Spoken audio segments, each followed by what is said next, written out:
Hail Reckoners! Today we are looking at Westerado. This is a guide to show you where the illustrious director is. I am watching this in the past, so I'll hand it off to past Foehamner in a second. We were just looking at the camera and I'm showing you how to run there.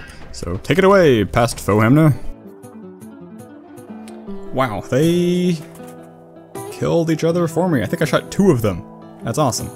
So anyway, Hail Reckoners, I'm showing you today where to find the director. So we saw the camera at the bottom of the train tracks. Now I'm showing you how to say hi to the director of this film. You may have noticed that when we beat the bad guy in yesterday's episode, he said that this is like a noble movie death. So, I mean, here we are on the map. It's kind of hard to show you. We're up here. I mean, presumably I showed you how to run here in the video. So we just move up here. We just keep going up. And we're like, whoa, where are we? We're over here. We got like little electronic horses, electronic bison, a whole lot of money. Little camper, little vending machine. Your silver dollars don't fit. You got a golf cart, another camera, and the director. Hey you! Get to the back on the set! We got a film to shoot! What's the use of problem? I keep on going, it was a bueno! And I'll say, I could use some help. It's, did you lose the script? Well, I can help you there. You were looking for the murderous Sodandito. He's like a shadow. The silhouette of his cool hat appears from the darkness, seconds before he destroys another person's life. Now get on out of there, and make it more dramatico. Pump it up a bit. The audience love that. And what else? The other option is say alright, okay. Let's draw our gun on him. What's the use of problem? I keep on going, it was bueno. I already gave you all I can. Any more and we'll get a plot holes. Boom. My family's not a plot hole. Okay, so this is not the last time we'll see the director. There is one more time, and I've actually already recorded it, and I'm going to do some post-commentary, so you'll be watching past Foehamner play while future Foehamner talks about it. So, wrap your heads around that, and see you guys in a second. Thank you, past Foehamner. Here we're watching past Foehamner continue to play.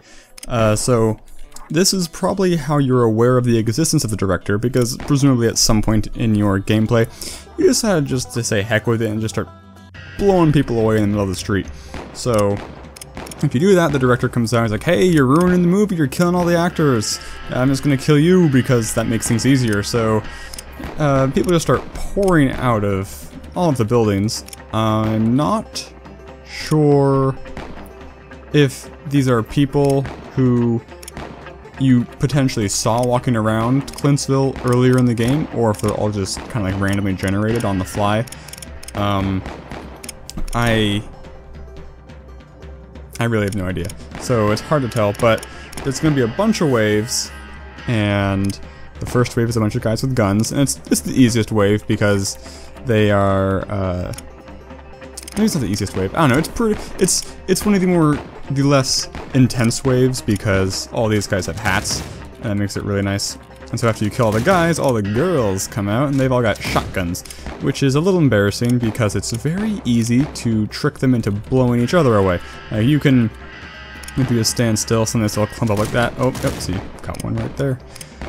So yeah, just gonna, I think this wave might just feel shorter, because with the, I mean, I'm not a huge fan of the shotgun. I think the only time I ever wished I could use the shotgun was against when you're sieging the oil tycoon's place, because other than that, the amount of time you just stand still to fire is just staggering. And so yeah, this might be the easiest way, just because shotguns are child's play.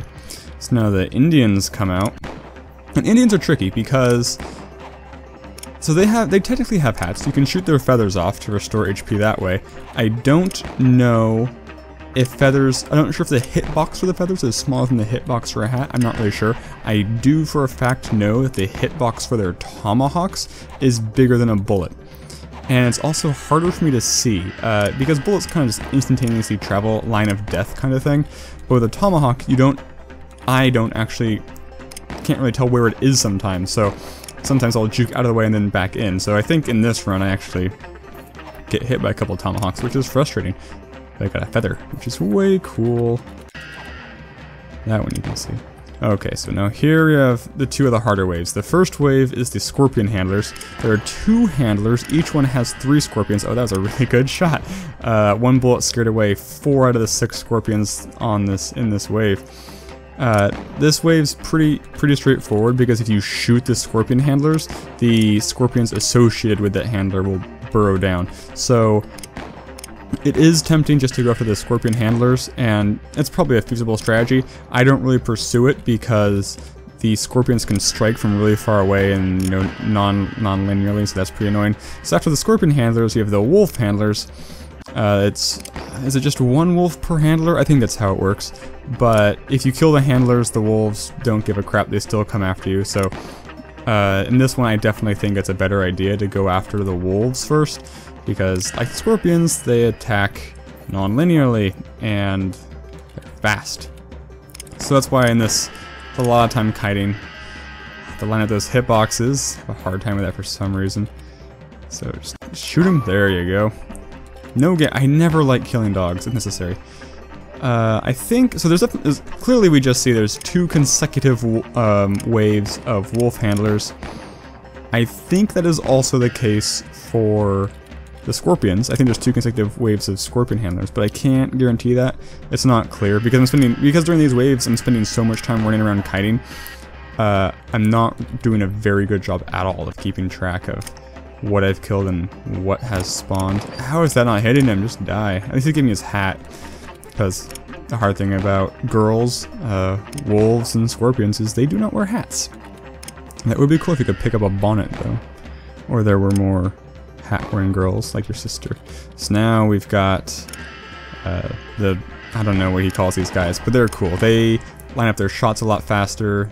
They're wearing nice colors. I don't know. I kind of think of them as the Power Rangers, the Western Power Rangers coming after you, but they're really not any harder than any of the previous waves. I generally hang out, when I fight them, I hang out to the right side of the saloon just below the sheriff's house, because it forces them to bunch up, and it's easier to keep track of where they are so they can't shoot you from across an entire screen length. And you can shoot their hats off, of course, like that. So yeah, it's pretty straightforward. It's a slight risk of getting overwhelmed by their opening salvo when there's a lot of them firing really quickly, but it's not too bad. So once you clear the last wave, the director's like, fine, you win, I give up, you're crazy. And he'll just say, just kill me. I ruin the moment by missing twice.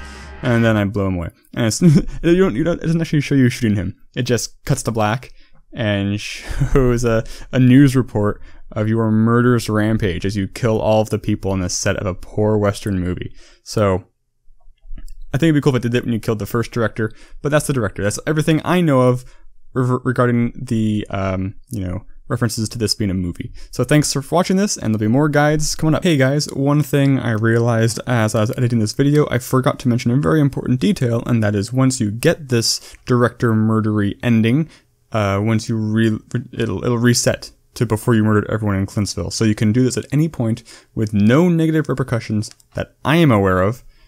So do it for fun. I don't think you get anything from it other than seeing the joke. You don't get any money or clues, so it's just there for fun. Do it if you want to, whatever.